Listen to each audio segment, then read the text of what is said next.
এই জন্য আমি এখনো ওইভাবে বলার সময় আসেনি।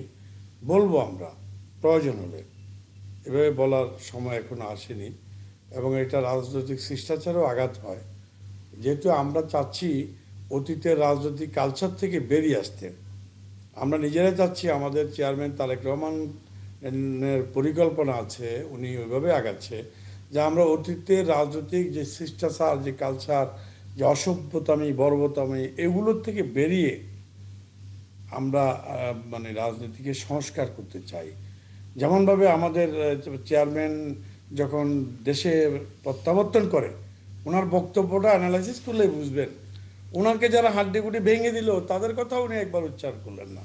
ওনার মাকে যারা জেলখানায় নিপীড়িত ঢুকিয়ে হত্যার দিকে ঠেলে দিল তাদের নামও তিনি নিলেন না। অর্থাৎ এর অর্থ হলো আমরা কারোর সাথে মারামারি করব না, আমরা রাজনৈতিক কালচারটাকে চেঞ্জ করব।